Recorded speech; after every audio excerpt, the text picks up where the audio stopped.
ਰੁਪਈਆ 5000 प्रति एकड़ साडा खर्चा सीधे ते सीधा बचण की संभावना झोने की सीधी बिजाई नाल बनदी है।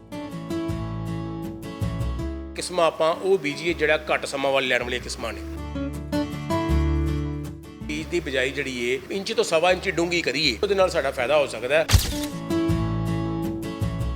ਸੋ ਨਦੀਨਾਂ ਦਾ ਹਮਲਾ ਰੋਕਣ ਵਾਸਤੇ ਇੱਕ ਤੇ ਦੋਹਰੀ ਰੋਣੀ ਬੜੀ ਜ਼ਰੂਰੀ ਹੈ, ਤਰਵਤ ਬੜਾ ਜ਼ਰੂਰੀ ਹੈ, ਔਰ ਤੀਜੀ ਗੱਲ ਬੜੀ ਜ਼ਰੂਰੀ ਹੈ ਕਿ ਆਪਾਂ ਜਿਹੜੀ ਸਪਰੇਅ ਹੈ ਔਰ ਉਸੇ ਦਿਨ ਹੀ ਸਪਰੇਅ ਸ਼ਾਮਾਂ ਨੂੰ ਆਪਾਂ ਕਰਨੀ। ਇੱਕ ਫਾਰਮੂਲਾ ਹੋਰ ਅਪਣਾਉਣਾ ਹੈ ਕਿ ਆਪਾਂ ਪਹਿਲਾ ਪਾਣੀ 21 ਦਿਨ ਬਾਅਦ ਲਾਉਣਾ। ਹੋਰ ਕਿਹੜੀਆਂ ਕਿਸਮਾਂ ਨੇ ਜਿਹਦੇ ਨਾਲ ਇੱਕ ਤਾਂ ਘੱਟ ਸਮਾਂ ਲੱਗੇ, ਮਿਹਨਤ ਘੱਟ ਲੱਗੇ, ਪਰ ਝਾੜ ਵੀ ਵਧੀਆ ਆ ਜਾਏ? ਸਾਨੂੰ ਉਹਨਾਂ ਕਿਸਮਾਂ ਦੀ ਹੀ ਕਾਸ਼ ਕਰਨੀ ਚਾਹੀਦੀ ਹੈ ਜਿਹੜੇ ਪੰਜਾਬ ਖੇਤੀਬਾੜੀ ਯੂਨੀਵਰਸਿਟੀ ਵੱਲੋਂ ਸਿਫਾਰਿਸ਼ਸ਼ੁਦਾ ਕਿਸਮਾਂ ਹੈਗੀਆਂ।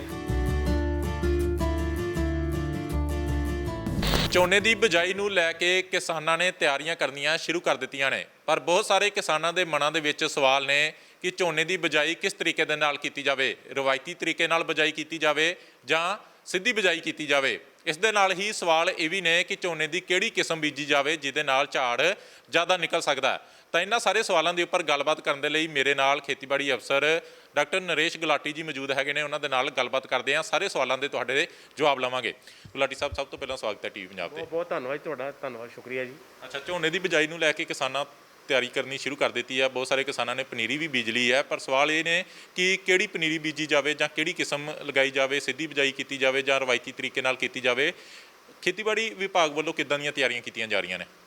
ਬਿਲਕੁਲ ਜੀ, ਅਸੀਂ ਤੇ ਹੱਥ ਜੋੜ ਕੇ ਕਿਸਾਨਾਂ ਨੂੰ ਇਹ ਬੇਨਤੀ ਕਰ ਰਹੇ ਹਾਂ ਵੀ ਝੋਨੇ ਦੀ ਆਪਾਂ ਬਿਜਾਈ ਕਰਨੀ ਹੈ, ਹਰ ਵਾਰੀ ਕਰਨੇ ਆ, ਅਤੇ ਕਿਉਂ ਨਾ ਐਰਕੀ ਨਵਾਂ ਢੰਗ ਵਰਤ ਲਈਏ, ਪਾਣੀ ਬਚਾ ਲਈਏ, ਖਰਚਾ ਬਚਾ ਲਈਏ। ਅਤੇ ਸਭ ਤੋਂ ਵਧੀਆ ਢੰਗ ਜੋ ਅਸੀਂ ਸਮਝਦੇ ਹਾਂ, ਔਰ ਪੰਜਾਬ ਸਰਕਾਰ ਨੇ ਵੀ ਔਰ ਪੰਜਾਬ ਖੇਤੀਬਾੜੀ ਯੂਨੀਵਰਸਿਟੀ ਨੇ ਵੀ ਐਰਕੀ ਨਾਅਰਾ ਦਿੱਤਾ ਹੈ, ਕਾਮਯਾਬ ਕਿਸਾਨ ਖੁਸ਼ਹਾਲ ਪੰਜਾਬ। ਅਤੇ ਕਾਮਯਾਬੀ ਕਿਸਾਨ ਦੀ ਤਦ ਹੀ ਹੋ ਸਕਦੀ ਹੈ ਜਿਹਦੇ ਖਰਚੇ ਬਚਣ, ਜੇ ਸਾਡਾ ਧਰਤੀ ਹੇਠਲਾ ਪਾਣੀ ਬਚੇ। ਅਤੇ ਇਸ ਵਾਸਤੇ ਝੋਨੇ ਦੀ ਸਿੱਧੀ ਬਿਜਾਈ ਜਿਹੜੀ ਹੈ ਉਹ ਬੜੀ ਕਾਰਗਰ ਤਕਨੀਕ ਸਾਬਤ ਹੋਈ ਹੈ, ਔਰ ਪਿਛਲੇ ਵਰੇ ਵੀ ਕਾਫੀ ਕਿਸਾਨਾਂ ਨੇ ਸਿੱਧੀ ਬਿਜਾਈ ਕੀਤੀ ਸੀ। ਭਾਵੇਂ ਕਰੋਨਾ ਵਾਇਰਸ ਕਰਕੇ ਲੇਬਰ ਆਪਾਂ ਨੂੰ ਨਹੀਂ ਸੀ ਲੱਭਣ ਡਈ, ਕਿਸਾਨਾਂ ਨੇ ਸਿੱਧੀ ਬਿਜਾਈ ਕੀਤੀ ਔਰ ਬਹੁਤ ਕਿਸਾਨ ਕਾਮਯਾਬ ਵੀ ਹੋਏ ਹੈ। ਸੋ ਅਸੀਂ ਤੁਹਾਡੇ ਮਾਧਿਅਮ ਰਾਹੀਂ ਇਹ ਬੇਨਤੀ ਕਰਾਂਗੇ ਵੀ ਜ਼ਰੂਰ ਆਪਣਾ ਕੁਛ ਰਕਬਾ ਝੋਨੇ ਦੀ ਸਿੱਧੀ ਬਿਜਾਈ ਵਾਲੇ ਪਾਸੇ ਲਿਆਓ। 1 ਜੂਨ ਦੀ ਤਾਰੀਖ ਜਿਹੜੀ ਸਰਕਾਰ ਨੇ ਮਿੱਥੀ ਹੈ, ਔਰ ਐਰਕੀ ਸਰਕਾਰ ਨੂੰ ਸ਼ਾਬਾਸ਼ ਹੈ। ਮੈਂ ਕਹਿੰਦਾ ਸਰਕਾਰ ਨੇ ਸਾਡੀ ਗੱਲ ਨੂੰ ਸੁਣਿਆ ਕਿ ਸਾਨੂੰ ਬੱਤੀ ਵੀ ਮਈ ਦੇ ਅਖੀਰ ਤੋਂ ਮਿਲਣੀ ਸ਼ੁਰੂ ਹੋ ਜਾਣੀ ਹੈ, ਔਰ 8 ਘੰਟੇ ਲਾਈਟ ਮਿਲਣ ਦੀ ਜਦੋਂ ਸੰਭਾਵਨਾ ਬਣਨ ਡਈ ਹੈ, ਸਰਕਾਰ ਕਹਿ ਰਹੀ ਹੈ।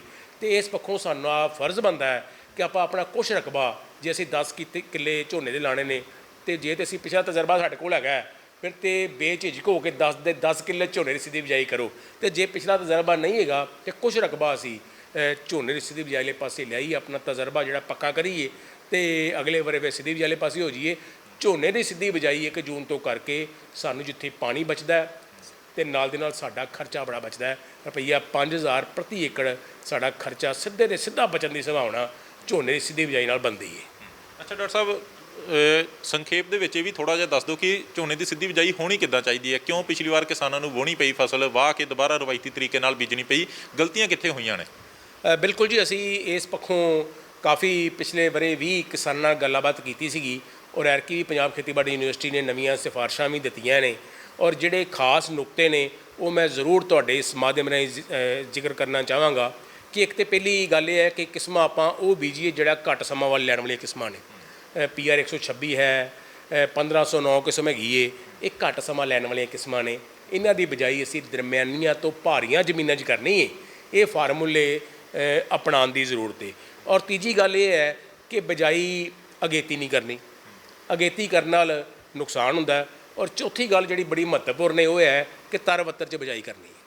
ਪਹਿਲਾਂ ਆਪਾਂ ਕਣਕ ਦੀ ਵਾਢੀ ਜਿਹੜੀ ਕੀਤੀ ਹੈ, ਖੇਤ ਸਾਡੇ ਕੋਲ ਖਾਲੀ ਪਏ ਹੈ, ਉੱਥੇ ਅਸੀਂ ਦੋਹਰੀ ਰੌਣੀ ਜੇ ਕਰ ਦਈਏ। ਦੋਹਰੀ ਰੌਣੀ ਦਾ ਭਾਵ ਹੈ ਕਿ ਇੱਕ ਤਾਂ ਆਪਾਂ ਰੌਣੀ ਕਰਾਂਗੇ, ਉਹਦੇ ਨਾਲ ਚੋਭਾ ਜਿਹੜਾ ਸਾਡਾ ਪੁਰਾਣੇ ਝੋਨੇ ਦੇ ਬੀਜ ਉੱਥੇ ਨੇ ਉਹ ਵੀ ਜੰਮ ਜਾਂਦੇ ਨੇ, ਔਰ ਨਾਲ ਦੇ ਨਾਲ ਨਦੀਨ ਵੀ ਜੰਮ ਜਾਂਦੇ ਨੇ। ਫਿਰ ਵਾਹ ਕੇ ਅਸੀਂ ਝੋਨੇ ਦੀ ਸਿੱਧੀ ਬਿਜਾਈ ਬਾਅਦ 'ਚ ਡਰਿਲ ਦੇ ਨਾਲ, ਡੈਕਸੀਡਡ ਰਾਈਸ ਡਰਿਲ ਜਿਹੜੀ ਹੈ ਉਹਦੇ ਨਾਲ ਆਪਾਂ ਕਰ ਸਕਦੇ ਹਾਂ। ਔਰ ਜਿਹੜਾ ਬੀਜ ਲਾਣਾ, ਆਪਾਂ 8 ਕਿਲੋ ਬੀਜ ਆਪਾਂ ਕਿੱਲੇ ਦਾ ਲਾਣਾ, ਔਰ ਬੀਜ ਨੂੰ ਪਹਿਲਾਂ ਆਪਾਂ ਭਿਓ ਲੈਣਾ 8 ਤੋਂ 12 ਘੰਟੇ ਵਾਸਤੇ ਭਿਓਣਾ, 10 ਤੋਂ 12 ਘੰਟੇ ਵਾਸਤੇ। ਔਰ ਭਿਉਣ ਤੋਂ ਬਾਅਦ ਬੀਜ ਦੀ ਆਪਾਂ ਬਿਜਾਈ ਕਰਨੀ, ਔਰ ਬਿਜਾਈ ਡੂੰਘੀ ਨਹੀਂ ਕਰਨੀ। ਕਈ ਵਾਰੀ ਅਸੀਂ ਬਿਜਾਈ ਡੂੰਘੀ ਕਰ ਪੈਂਦੇ ਹਾਂ, ਉਹਦੇ ਨਾਲ ਬੀਜ ਫਿਰ ਪੁੰਗਰਦਾ ਨਹੀਂ, ਸਮਾਂ ਜ਼ਿਆਦਾ ਲੈਂਦਾ ਅਤੇ ਸਾਨੂੰ ਟੈਨਸ਼ਨ ਹੁੰਦੀ ਹੈ। ਸੋ ਜੇ ਅਸੀਂ ਬੀਜ ਦੀ ਬਿਜਾਈ ਜਿਹੜੀ ਹੈ ਇੰਚ ਤੋਂ ਸਵਾ ਇੰਚ ਡੂੰਘੀ ਕਰੀਏ ਤੇ ਉਹਦੇ ਨਾਲ ਸਾਡਾ ਫਾਇਦਾ ਹੋ ਸਕਦਾ ਹੈ। ਔਰ ਸਭ ਤੋਂ ਮਹੱਤਵਪੂਰਨ ਗੱਲ ਜਿਹੜੀ ਮੈਂ ਤੁਹਾਨੂੰ ਦੱਸਣਾ ਚਾਹਾਂਗਾ ਉਹ ਬੇਨਤੀ ਹੈ ਕਿ ਜਿਸ ਕਰਕੇ ਸਾਡੇ ਕਿਸਾਨ ਵੀਰ ਜਿਹੜੇ ਨੇ ਪਿਛਲੇ ਵਰੇ ਵੀ ਜਿਨ੍ਹਾਂ ਨੂੰ ਪ੍ਰੋਬਲਮ ਆਈ ਉਹ ਇਸ ਕਰਕੇ ਆਈ ਕਿ ਆਪਾਂ ਬਿਜਾਈ ਕਰਨ ਤੋਂ ਬਾਅਦ ਅਸੀਂ ਪੁਰਾਣੇ ਢੰਗ ਬਾਰੇ ਸੋਚ ਲੈਂਦੇ ਕੋਈ ਨਹੀਂ ਸਪਰੇਅ ਕਰ ਦਿਆਂਗੇ ਨਦੀਨਨਾਸ਼ਕ ਦੀ। ਸੋ ਨਦੀਨਾਂ ਦਾ ਹਮਲਾ ਰੋਕਣ ਵਾਸਤੇ ਇੱਕ ਤਾਂ ਦੋਹਰੀ ਰੋਣੀ ਬੜੀ ਜ਼ਰੂਰੀ ਹੈ, ਤਰਬਤ ਬੜਾ ਜ਼ਰੂਰੀ ਹੈ, ਔਰ ਤੀਜੀ ਗੱਲ ਬੜੀ ਜ਼ਰੂਰੀ ਇਹ ਹੈ ਕਿ ਆਪਾਂ ਜਿਹੜੀ ਸਪਰੇਅ ਹੈ ਔਰ ਉਸੇ ਦਿਨ ਹੀ ਸਪਰੇਅ ਸ਼ਾਮਾਂ ਨੂੰ ਆਪਾਂ ਕਰਨੀ ਹੈ। 1 ਲੀਟਰ ਸਟੌਂਪ ਦਵਾਈ ਦੀ ਅਗਰ ਸਪਰੇਅ ਹੋ ਜਾਵੇ, ਜਿਹਨੂੰ ਪੈਂਡੀਮੈਥਲਿਨ ਆਪਾਂ ਕਹਿੰਦੇ ਆ, ਤੇ ਕਾਫੀ ਹੱਦ ਤੱਕ ਨਦੀਨ ਜਿਹੜੇ ਨੇ ਉੱਥੇ ਹੀ ਦੱਬੇ ਜਾਂਦੇ ਨੇ। ਔਰ ਜਦੋਂ ਅਸੀਂ ਬਿਜਾਈ ਕਰ ਲਈ ਵਿਹਲੇ ਹੋ ਗਏ ਤੇ ਫਿਰ ਅਸੀਂ ਇੱਕ ਫਾਰਮੂਲਾ ਹੋਰ ਅਪਣਾਉਣਾ ਹੈ ਜਿਹੜਾ ਕਿ ਪਿਛਲੇ ਵਰੇ ਕਿਸਾਨਾਂ ਨੇ ਅਪਣਾਇਆ, ਕਿਸਾਨ ਕਾਮਯਾਬ ਹੋਏ, ਕਿ ਆਪਾਂ ਪਹਿਲਾ ਪਾਣੀ 21 ਦਿਨ ਬਾਅਦ ਲਾਉਣਾ। ਕਈ ਕਿਸਾਨ ਕਹਿੰਦੇ ਨੇ ਵੀ ਝੋਨੇ ਦੀ ਫਸਲ ਤੇ 21 ਦਿਨਾਂ ਬਾਅਦ ਪਾਣੀ, ਇਹ ਕਿਵੇਂ ਹੋ ਸਕਦਾ? ਔਰ ਜਿਨ੍ਹਾਂ ਕਿਸਾਨਾਂ ਨੇ ਕੀਤਾ ਉਹਨਾਂ ਨੂੰ ਤਜਰਬੇ ਚੰਗੇ ਮਿਲੇ ਨੇ, ਉਹਨਾਂ ਨੂੰ ਚੰਗੇ ਨਤੀਜੇ ਮਿਲੇ ਨੇ। 21 ਦਿਨ ਪਾਣੀ ਲਾਉਣ ਨਾਲ ਇਹ ਹੁੰਦਾ ਹੈ ਕਿ ਝੋਨੇ ਦੀਆਂ ਜੜ੍ਹਾਂ ਮਜ਼ਬੂਤੀ ਫੜਦੀਆਂ। ਤਰਬਤ ਆਧਾਰ 'ਚ ਬੀਜਿਆ ਹੁੰਦਾ, ਗਿੱਲ ਸਾਡੀ ਜ਼ਮੀਨਾਂ 'ਚ ਹੁੰਦੀ ਏ, ਔਰ ਜਦੋਂ ਜੜ੍ਹਾਂ ਮਜ਼ਬੂਤ ਹੋ ਜਾਂਦੀਆਂ ਤੇ ਬੂਟਾ ਚੰਗਾ ਝਾੜ ਮਾਰਦਾ, ਬਾਅਦ 'ਚ ਬੂਟਾ ਚੰਗਾ ਮਜ਼ਬੂਤੀ ਬੂਟੇ ਨੂੰ ਮਿਲਦੀ ਏ ਤੇ ਝਾੜ ਚੰਗਾ ਮਿਲਦਾ। 21 ਦਿਨ ਬਾਅਦ ਪਹਿਲਾਂ ਪਾਣੀ ਲਾਵਾਂਗੇ, ਉਸ ਤੋਂ ਬਾਅਦ ਅਸੀਂ ਜਿਹੜਾ ਪਾਣੀ ਲਾਉਣਾ ਉਹ ਅਸੀਂ ਹਫ਼ਤੇ ਬਾਅਦ ਮੌਸਮ ਨੂੰ ਧਿਆਨ 'ਚ ਰੱਖ ਕੇ ਬਾਅਦ 'ਚ ਮਾਨਸੂਨ ਵੀ ਸੁੱਕਣ ਨਾਲ ਆ ਜਾਂਦੀ ਏ। ਸੋ ਕਾਫੀ ਹੱਦ ਤੱਕ ਸਾਡਾ ਪਾਣੀ ਜਿਹੜਾ ਬਚ ਜਾਂਦਾ। ਸੋ ਇਸ ਪੱਖੋਂ ਜੇ ਅਸੀਂ ਸਿੱਧੀ ਬਿਜਾਈ ਇਹਨਾਂ ਨੁਕਤਿਆਂ ਨੂੰ ਧਿਆਨ 'ਚ ਰੱਖ ਕੇ ਕਰਾਂਗੇ। ਇੱਕ ਗੱਲ ਹੋਰ, ਜਦੋਂ ਅਸੀਂ ਸਿੱਧੀ ਬਿਜਾਈ ਕਰਨੀ ਹੈ, ਕਈ ਵਾਰੀ ਗੰਢਾਂ ਵਾਲਾ ਮੋਥਾ, ਕਈ ਵਾਰੀ ਅਜਿਹੇ ਨਦੀਨ ਜਿਹੜੇ ਨੇ ਉਹ ਬਾਅਦ 'ਚ ਬੜਾ ਤੰਗ ਕਰਦੇ ਆ। ਸੋ ਜਦੋਂ ਅਸੀਂ ਸਿੱਧੀ ਬਿਜਾਈ ਵਾਲੇ ਪਾਸੇ ਤੁਰਨਾ ਹੈ ਤੇ ਧਿਆਨ ਰੱਖਣਾ ਹੈ ਕਿ ਅਸੀਂ ਸਪਰੇਅ ਜੇ ਬਾਅਦ 'ਚ ਲੋੜ ਪਵੇ ਤੇ ਅਸੀਂ ਜ਼ਹਿਰਾਂ ਦਾ ਸਪਰੇਅ ਵੀ ਕਰ ਸਕਦੇ ਹਾਂ, ਨਦੀਨਨਾਸ਼ਕ ਦਵਾਈ ਦਾ ਸਪਰੇਅ ਵੀ ਕਰ ਸਕਦੇ ਹਾਂ। ਉਸ ਵਾਸਤੇ ਸਾਡੇ ਕੋਲ ਨੋਮਨੀ ਗੋਲਡ ਦਵਾਈ ਹੈ ਜਿਹੜੀ ਜਦੋਂ 1 ਤੋਂ 2 ਪੱਤੇ ਹੋ ਜਾਣ ਜਾਂ 15 ਤੋਂ 20 ਦਿਨ ਦੀ ਫਸਲ ਜਦੋਂ ਹੋ ਜਾਵੇ, ਫਿਰ ਅਸੀਂ ਸਪਰੇਅ ਜਿਹੜੀ ਏ ਉਹ ਅਸੀਂ ਨੋਮਨੀ ਗੋਲਡ ਦੀ ਵੀ ਕਰ ਸਕਦੇ ਹਾਂ, ਅਸੀਂ ਵਿਵਾਇਆ ਦਵਾਈ ਦੀ ਵੀ ਕਰ ਸਕਦੇ ਹਾਂ, ਕੌਂਸਲ ਦਵਾਈ ਦੀ ਵੀ ਕਰ ਸਕਦੇ ਹਾਂ। ਵਿਵਾਇਆ ਦਵਾਈ 900 ਗ੍ਰਾਮ ਆਪਾਂ ਕਿੱਲੇ ਦੀ ਪਾਣੀ ਹੈ। ਸੋ ਜਦੋਂ ਅਸੀਂ ਨੋਮਨੀ ਗੋਲਡ ਦੀ ਗੱਲ ਕਰਨੇ 100 ml ਪਾਣੀ ਹੈ। ਇਹ ਦਵਾਈ ਦਾ ਸਪਰੇਅ ਕਈਆਂ ਨੂੰ ਸਾਡੇ ਕਿਸਾਨਾਂ ਨੂੰ ਲੋੜ ਨਹੀਂ ਪਈ ਅਗਲਾ ਸਪਰੇਅ ਕਰਨ ਦੀ।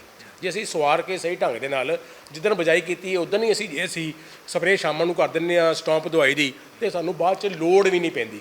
ਸੋ ਗੱਲ ਇਹ ਹੈ ਕਿ ਮੇਰੀ ਬੇਨਤੀ ਤੁਹਾਡੇ ਮਾਧਿਅਮ ਰਾਹੀਂ ਇਹ ਹੈ ਕਾਲੂ ਸਾਹਿਬ ਕਿ ਸਾਨੂੰ ਇਹ ਚਾਹੀਦਾ ਹੈ ਕਿ ਅਸੀਂ ਅਜਿਹੇ ਕਿਸਾਨਾਂ ਨਾਲ ਵੀ ਵਾਰਤਾਲਾਪ ਕਰੀਏ, ਵਿਚਾਰ ਵਟਾਂਦਰਾ ਕਰੀਏ ਜਿਨ੍ਹਾਂ ਨੇ ਪਿਛਲੇ ਵਰੇ ਝੋਨੇ ਦੀ ਸਿੱਧੀ ਬਿਜਾਈ ਕਾਮਯਾਬੀ ਨਾਲ ਕੀਤੀ ਸੀਗੀ। ਸਾਡੇ ਕੋਲ ਸਮਾਂ ਹੈਗਾ, ਜੇ ਅਸੀਂ ਉਹਨਾਂ ਨਾਲ ਗੱਲਬਾਤ ਕਰਾਂਗੇ ਤੇ ਕਿਸਾਨ ਦੇ ਆਪਣੇ ਤਜਰਬੇ ਜਿਹੜੇ ਨੇ ਉਹ ਬੜੇ ਵਿਲੱਖਣ ਹੁੰਦੇ ਆ। ਕਿਸਾਨ ਦੀ ਗੱਲ ਬੜੀ ਵਧੀਆ ਢੰਗ ਨਾਲ ਤੁਸੀਂ ਮੰਨ ਸਕਦੇ ਹੋ, ਉਹਨੂੰ ਲਾਗੂ ਕਰ ਸਕਦੇ ਹੋ। ਤੇ ਸਾਡੇ ਆਲੇ ਦੁਆਲੇ ਅਜਿਹੇ ਕਿਸਾਨਾਂ ਦੀ ਕਮੀ ਨਹੀਂ ਹੈ ਜਿਨ੍ਹਾਂ ਨੇ ਕਾਮਯਾਬੀ ਨਾਲ ਸਿੱਧੀ ਬਿਜਾਈ ਕੀਤੀ ਹੈ। ਪਰ ਤੀਜੀ ਇੱਕ ਗੱਲ ਹੋਰ ਬੜੀ ਇੰਪੋਰਟੈਂਟ ਹੈ ਕਿ ਇਹਦੇ 'ਚ ਸਬਰ ਵੀ ਕਰਨੀ ਬੜੀ ਜ਼ਰੂਰਤ ਹੈਗੀ ਹੈ। ਜਦੋਂ ਸਿੱਧੀ ਬਿਜਾਈ ਕਰਨੇ ਨਾ, ਕਈ ਵਾਰੀ ਸਾਨੂੰ ਆਲੇ ਦੁਆਲੇ ਵਾਲੇ ਕਿਸਾਨ ਕਹਿ ਲੱਭਦੇ ਮੇਰਾ ਝੋਨਾ ਦੇ ਕਿੱਡਾ ਵਧੀਆ, ਆ ਪਨੀਰੀ ਨਾਲ ਲਾਇਆ ਕਿੱਡਾ ਵਧੀਆ ਲੈ ਲਹਾਉਣ ਡਿਆ, ਤੇ ਤੇਰੀ ਸਿੱਧੀ ਬਿਜਾਈ ਤੇ ਤੁਰੀ ਨਹੀਂ। ਉੱਥੇ ਸਾਨੂੰ ਥੋੜ੍ਹਾ ਸਬਰ ਕਰਨ ਦੀ ਲੋੜ ਹੈ। ਆਪਾਂ ਨੂੰ ਆਪਣੇ ਆਪ 'ਤੇ ਵਿਸ਼ਵਾਸ ਰੱਖਣ ਦੀ ਲੋੜ ਹੈ, ਯੂਨੀਵਰਸਿਟੀ ਦੀਆਂ ਤਕਨੀਕਾਂ 'ਤੇ ਵਿਸ਼ਵਾਸ ਰੱਖਣ ਦੀ ਲੋੜ ਹੈ। ਇਹ ਵਿਸ਼ਵਾਸ ਜਿਹੜਾ ਪੱਕਾ ਹੋਣਾ ਹੈ ਮਹਿਕਮਾ ਜ਼ਰਾਅਤ ਦੇ ਅਫਸਰਾਂ ਨਾਲ ਗੱਲ ਕਰਕੇ, ਯੂਨੀਵਰਸਿਟੀ ਦੇ ਮਾਹਿਰਾਂ ਨਾਲ ਗੱਲ ਕਰਕੇ ਜਾਂ ਦੂਜੇ ਕਿਸਾਨਾਂ ਨਾਲ ਗੱਲ ਕਰਕੇ। ਜਦੋਂ ਤੁਹਾਡੇ 'ਚ ਵਿਸ਼ਵਾਸ ਪੱਕਾ ਹੋ ਜੂ ਫਿਰ ਤੁਸੀਂ ਸਬਰ ਕਰਨ ਜੋਗੇ ਹੋਵੋਗੇ ਵੀ ਕੋਈ ਗੱਲ ਨਹੀਂ। ਔਰ ਜਦੋਂ ਬੰਦਾ ਥੋੜ੍ਹਾ ਸਬਰ ਕਰ ਲੈਂਦਾ ਤਾਂ ਫਿਰ ਝੋਨਾ ਬੜੀ ਤੇਜ਼ੀ ਨਾਲ ਵੱਧਦਾ ਹੈ। ਇਸੇ ਕਰਕੇ ਅਸੀਂ ਕਹਿੰਦੇ ਹਾਂ ਵੀ ਘੱਟ ਸਮੇਂ ਵਾਲੇ ਲੈਣ ਵਾਲੀਆਂ ਕਿਸਮਾਂ ਬੀਜੋ ਤਾਂ ਕਿ ਉਹ ਤੇਜ਼ੀ ਨਾਲ ਵੱਧਦੀਆਂ ਅਤੇ ਸਾਡੇ ਮਨ ਦੇ ਵਿੱਚ ਪ੍ਰਭਾਵ ਨਹੀਂ ਉਲਟਾ ਹੁੰਦਾ ਵੀ ਲਓ ਜੀ ਮੇਰਾ ਕਹਿੰਦਾ ਕੰਮ ਖਰਾਬ ਨਾ ਹੋ ਜਾਵੇ। ਸੋ ਇਸ ਪੱਖੋਂ ਵੀ ਧਿਆਨ ਦੇਣ ਦੀ ਲੋੜ ਹੈ। ਰਿਜ਼ਲਟ ਬਹੁਤ ਵਧੀਆ ਨੇ, ਬਸ਼ਰਤੇ ਸਹੀ ਢੰਗ ਨਾਲ ਬਿਜਾਈ ਕੀਤੀ ਜਾਵੇ, ਸਹੀ ਢੰਗ ਨਾਲ ਸਪਰੇਅ ਕੀਤਾ ਜਾਵੇ, ਵੇਲੇ ਸਿਰ ਸਪਰੇਅ ਕੀਤਾ ਜਾਵੇ। ਇਹ ਬੜਾ ਜ਼ਰੂਰੀ ਹੈ ਔਰ ਸਿੱਧੀ ਬਿਜਾਈ ਦੀ ਕਾਮਯਾਬੀ ਦੀ ਗਰੰਟੀ ਹੈ। ਔਰ ਬਹੁਤ ਕਿਸਾਨ ਸਾਡੇ ਜ਼ਿਲ੍ਹੇ 'ਚ ਹੈਗੇ ਨੇ, ਕਈ ਕਿਸਾਨ ਸਾਡੇ ਕੋਲ ਅਜਿਹੇ ਹੈਗੇ ਨੇ ਜਿਨ੍ਹਾਂ ਨੇ ਸਾਨੂੰ ਲਿਖ ਕੇ ਦੇ ਦਿੱਤਾ ਵੀ ਅਸੀਂ ਸਿੱਧੀ ਬਿਜਾਈ ਕਰਨੀ ਹੈ, ਕਦੋਂ ਬੈਂਡ ਕਰ ਦਿਓ। ਸੋ ਅਜਿਹੇ ਕਿਸਾਨਾਂ ਨੇ ਇਕੱਠੇ ਹੋ ਕੇ ਸਾਡੇ ਕੋਲ ਆਏ। ਮੈਂ ਕਹਿੰਦਾ ਬੜੀ ਸ਼ਾਬਾਸ਼ੀ ਹੈ, ਸੈਲਿਊਟ ਹੈ ਅਜਿਹੇ ਕਿਸਾਨਾਂ ਨੂੰ ਜਿਨ੍ਹਾਂ ਨੇ ਇਹ ਸੋਚ ਅਪਣਾਈ ਹੈ ਕਿ ਅਸੀਂ ਸਿੱਧੀ ਬਿਜਾਈ ਕਰਨੀ ਹੈ। ਔਰ ਸਾਨੂੰ ਸਰਕਾਰ ਜਿਹੜੀ ਹੈ ਦੂਜੇ ਜਿਹੜੇ ਝੋਨੇ ਦੀ ਰਵਾਇਤੀ ਢੰਗ ਹੈ ਕੱਦੂ ਕਰਨਾ ਬੜਾ ਔਖਾ ਕਾਲੋਂ ਸਾਹਿਬ, ਕੱਦੂ ਕਰਨਾ। ਔਰ ਕਿੰਨੀਆਂ ਸਾਡੀਆਂ ਮਹਿੰਗੀਆਂ ਮਸ਼ੀਨਾਂ ਅਸੀਂ ਮਿੱਟੀ 'ਚ ਰੋਲ ਦਿੰਦੇ ਹਾਂ, ਔਰ ਕਿੰਨਾ ਅਸੀਂ ਲੈਂਟਰ ਪਾ ਦਿੰਦੇ ਖੇਤਾਂ 'ਚ, ਔਰ ਪਾਣੀ ਥੱਲੇ ਵੀ ਨਹੀਂ ਜਾਂਦਾ, ਉਹ ਰੀਚਾਰਜ ਵੀ ਨਹੀਂ ਹੁੰਦਾ। ਇਹ ਸਾਰਾ ਕੁਛ ਬੜਾ ਇੱਕ ਕਹਿ ਲਓ ਕਿ ਭਿਆਨਕ ਨਜ਼ਰੀਆ ਸਾਨੂੰ ਪੇਸ਼ ਕਰਦਾ ਹੈ। ਔਰ ਸਾਡਾ ਪੰਜਾਬ ਤੁਸੀਂ ਦੇਖੋ ਉਹਨਾਂ ਦਿਨਾਂ 'ਚ ਪੂਰਾ ਛੱਪੜ ਹੀ ਬਣ ਜਾਂਦਾ, ਹਰ ਪਾਸੇ ਦੇਖੋ ਪਾਣੀ ਪਾਣੀ। ਔਰ ਇਸੇ ਕਰਕੇ ਕਈ ਵਾਰੀ ਬਰਸਾਤ ਵੀ ਨਹੀਂ ਹੁੰਦੀ, ਇਹ ਵੀ ਸਾਇੰਸਦਾਨ ਕਈ ਕਹਿੰਦੇ ਨੇ। ਸੋ ਕਹਿਣ ਤੋਂ ਭਾਵ ਇਹ ਬੜੀਆਂ ਸਮੱਸਿਆਵਾਂ ਇਕੱਠੀਆਂ ਜਟਲ ਬਣ ਜਾਂਦੀਆਂ। ਔਰ ਜਦੋਂ ਬੰਦਾ ਸਿੱਧੀ ਬਿਜਾਈ ਕਰਦਾ ਨਾ ਉਹਨੂੰ ਬਾਅਦ 'ਚ ਦਵਾਈਆਂ ਦੀ ਜ਼ਰੂਰਤ ਘੱਟ ਪੈਂਦੀ ਹੈ, ਜ਼ਹਿਰਾਂ ਦੀ ਜ਼ਰੂਰਤ ਘੱਟ ਪੈਂਦੀ, ਬਿਮਾਰੀਆਂ ਘੱਟ ਲੱਗਦੀਆਂ। ਔਰ ਫਸਲ ਜਿਹੜੀ ਹੈ ਝਾੜ ਜਿਹੜਾ ਮੈਂ ਤਾਂ ਕਹਿੰਦਾ ਘੱਟ ਵੀ ਕੁਇੰਟਲ ਅੱਧਾ ਕੁਇੰਟਲ ਆ ਜਾਵੇ ਫਿਰ ਵੀ ਚੰਗਾ, ਕਿਉਂਕਿ ਸਾਡਾ ਸਿੱਧਾ ਪਾਣੀ ਸ਼ੁਰੂਆਤੀ ਦੌਰ 'ਚ ਹੀ ਬਚ ਗਿਆ। ਸੋ ਉਹ ਜਿਹੜੀ ਬਚਤ ਹੈ ਉਹ ਸਾਡੀ ਕਮਾਈ ਹੈ। ਸੋ ਇਸ ਪੱਖੋਂ ਜਿਹੜਾ ਸਾਡਾ ਜ਼ਮੀਨ ਹੇਠਲਾ ਪਾਣੀ ਹੈ ਇਹ ਸਾਡੀ ਕਮਾਈ ਹੈ। ਸੋ ਇਸ ਪੱਖੋਂ ਸਾਨੂੰ ਸੋਚਣ ਦੀ ਲੋੜ ਹੈ ਕਿ ਆਪਾਂ ਝੋਨੇ ਦੀ ਸਿੱਧੀ ਬਿਜਾਈ ਵਾਲੇ ਪਾਸੇ ਚੱਲੀਏ। ਸਰਕਾਰ ਜਿਹੜੀ ਇਸੇ ਕਰਕੇ ਕਹਿ ਰਹੀ ਹੈ ਕਾਮਯਾਬ ਕਿਸਾਨ ਖੁਸ਼ਹਾਲ ਪੰਜਾਬ। ਇਹ ਤਦ ਹੀ ਹੋਏਗਾ ਜੇ ਆਪਾਂ ਸਾਰੇ ਮਿਲ ਜੁਲ ਕੇ ਇਸ ਪੱਖੋਂ ਹਮਲਾ ਮਾਰਾਂਗੇ ਤੇ ਤਕਨੀਕਾਂ 'ਤੇ ਵਿਸ਼ਵਾਸ ਕਰਾਂਗੇ, ਆਪਣੇ ਆਪ 'ਤੇ ਵਿਸ਼ਵਾਸ ਕਰਾਂਗੇ। ਵਿਸ਼ਵਾਸ ਤਦ ਹੀ ਹੋਏਗਾ ਜੇ ਅਸੀਂ ਜਾਣਕਾਰੀਆਂ ਲਵਾਂਗੇ, ਮਾਹਿਰ ਨੂੰ ਮਿਲਾਂਗੇ ਔਰ ਅਜੇ ਕਿਸਾਨਾਂ ਨੂੰ ਮਿਲਾਂਗੇ ਜਿਨ੍ਹਾਂ ਨੇ ਸਿੱਧੀ ਬਿਜਾਈ ਕਾਮਯਾਬੀ ਨਾਲ ਕੀਤੀ ਹੈ। ਅੱਛਾ ਗੁਲਾਟੀ ਸਾਹਿਬ, ਜਿੱਦਾਂ ਝੋਨੇ ਦੀ ਸਿੱਧੀ ਬਿਜਾਈ ਦੀ ਇੱਕ ਤੁਸੀਂ ਵਿਧੀ ਦੱਸਤੀ, ਇਹ ਸਿਰਫ ਇੱਕ ਛੱਟੇ ਨਾਲ ਹੀ ਦਿੱਤੀ ਜਾਂਦੀ ਕਿ ਇਹਦੇ ਵਿੱਚ ਵੀ ਤਰੀਕੇ ਹੈਗੇ ਨੇ ਕਿ ਕਿਸ ਤਰੀਕੇ ਦੇ ਨਾਲ ਜਾਂ ਵੱਟਾਂ ਦੇ ਉੱਪਰ ਬੀਜਿਆ ਜਾ ਸਕਦਾ, ਇਹਦੇ ਵਿੱਚ ਵੀ ਤਰੀਕੇ ਵੱਖਰੇ ਵੱਖਰੇ ਨੇ? ਬਿਲਕੁਲ ਜੀ, ਮੈਂ ਵੀ ਬੇਨਤੀ ਕੀਤੀ ਕਿ ਤਰੀਕੇ ਜਿਹੜੇ ਨੇ ਵੱਖੋ-ਵੱਖ ਜ਼ਰੂਰ ਹੈਗੇ ਨੇ, ਲੇਕਿਨ ਜਿਹੜੇ ਤਰੀਕੇ ਦੀ ਮੈਂ ਜ਼ਿਕਰ ਕਰ ਰਿਹਾ ਉਹ ਹੈ DSR ਵਿਧੀ ਰਾਹੀਂ, ਡਾਇਰੈਕਟ ਸੀਡਡ ਰਾਈਸ ਮਸ਼ੀਨ ਦੇ ਰਾਹੀਂ ਬਿਜਾਈ ਕੀਤੀ ਜਾਵੇ ਜਾਂ ਲੱਕੀ ਸੀਡ ਡਰਿਲ ਨਾਲ ਮਸ਼ੀਨ ਬਿਜਾਈ ਕੀਤੀ ਜਾਵੇ। ਹੁਣ ਗੱਲ ਇਹ ਹੈ ਕਿ ਤੁਸੀਂ ਜਿਸ ਤਰ੍ਹਾਂ ਜ਼ਿਕਰ ਕੀਤਾ ਵੱਟਾਂ ਵਾਲੀ, ਵੱਟਾਂ 'ਤੇ ਵੀ ਬਿਜਾਈ ਕਾਫੀ ਕਿਸਾਨਾਂ ਨੇ ਕੀਤੀ ਹੈ, ਬੜੇ ਕਾਮਯਾਬ ਹੋਏ ਨੇ, ਉਹ ਵੀ ਤਜਰਬਾ ਬੜਾ ਅੱਛਾ ਹੈਗਾ। ਸੋ ਕਹਿਣ ਤੋਂ ਭਾਵ ਹੈ ਕਿ ਹਰ ਇਲਾਕੇ ਦਾ, ਹਰ ਮਿੱਟੀ ਦੇ ਸਿਸਟਮ ਦੇ ਮੁਤਾਬਕ ਆਪਾਂ ਨੂੰ ਜਾਣਕਾਰੀ ਲੈਣੀ ਪਊ। ਆਪਾਂ ਇਹ ਨਹੀਂ ਕਹਿ ਸਕਦੇ ਅੱਛਾ ਹੁਣ ਜੇ ਆਪਾਂ ਡਾਇਰੈਕਟ ਸੀਡਡ ਰਾਈਸ ਦੀ ਗੱਲ ਕਰਨੇ ਆ, ਮਸ਼ੀਨ ਦੀ ਗੱਲ ਕਰਨੇ ਆ, ਤੇ ਮਸ਼ੀਨਾਂ ਜਦੋਂ ਆਪਾਂ ਮਸ਼ੀਨ ਨਾਲ ਸਪਰੇਅ ਕਰਨੇ ਆ, ਮਸ਼ੀਨ ਸਬਸਿਡੀ 'ਤੇ ਵੀ ਸਾਡਾ ਮਹਿਕਮਾ ਦੇਣ ਡਿਆ। ਇਸ ਤਰ੍ਹਾਂ ਲੱਕੀ ਸੀਡ ਡਰਿਲ ਹੈ, ਉਹਦੇ ਨਾਲ ਕੀ ਉਹਦਾ ਹੋਰ ਫਾਇਦਾ ਬੜਾ, ਯੂਨੀਵਰਸਿਟੀ ਨੇ ਮਸ਼ੀਨ ਬਣਾਈ ਹੈ ਕਿ ਉਹ ਜੇ ਨਾਲ ਬਿਜਾਈ ਕਰਦੀ ਹੈ ਤੇ ਨਾਲ ਹੀ ਸਪਰੇਅ ਕਰੀ ਜਾਂਦੀ ਹੈ। ਕਿਸਾਨ ਦਾ ਸਾਰਾ ਕੰਮ ਪਿੱਛੇ ਅੱਗੇ ਨਾਲ ਉਹ ਮਸ਼ੀਨ ਜਿਹੜੀ ਬਿਜਾਈ ਕਰਨ ਡਈ ਹੈ, ਨਾਲ ਦੇ ਨਾਲ ਉਹਦੇ ਵਿੱਚ ਹੀ ਡਰਮੀ ਹੈ ਵੀਡੀਸਾਈਡ ਵਾਸਤੇ ਆਪਾਂ ਸਪਰੇਅ ਨਾਲ ਦੀ ਨਾਲ ਕਰਕੇ ਤੇ ਉਹ ਦੋਵੇਂ ਕੰਮ ਸਾਡੇ ਨਾਲ ਦੇ ਨਾਲ ਹੋ ਜਾਂਦੇ ਨੇ। ਇਸ ਤਰ੍ਹਾਂ DSR ਮਸ਼ੀਨ 'ਚ ਹੈਗੀ ਹੈ, ਜੇ ਸਾਡੇ ਕੋਲ ਨਹੀਂ ਅਜਿਹੀ ਸੋਚਬੰਦੀ ਵੀ ਸਪਰੇਅ ਨਾਲ ਕਰਨਾ ਔਖਾ, ਕਈ ਵਾਰੀ ਲੇਬਰ ਦੀ ਘਾਟ ਆ ਜਾਂਦੀ ਹੈ, ਉਹਦੇ ਪਿੱਛੇ ਵੀ ਮਾਮੂਲੀ ਖਰਚਾ ਕਰਕੇ ਅਸੀਂ ਡਰਮੀ ਲਾ ਕੇ ਔਰ ਪਿੱਛੇ ਜੇ ਆਪਾਂ ਨੋਜ਼ਲਾਂ ਵਾਲੀ ਰੋਡ ਲਾ ਦਈਏ, ਨੋਜ਼ਲਾਂ ਲਾ ਦਈਏ ਤੇ ਉਹਦੇ ਨਾਲ ਵੀ ਸਪਰੇਅ ਨਾਲ ਹੋ ਸਕਦੀ ਹੈ।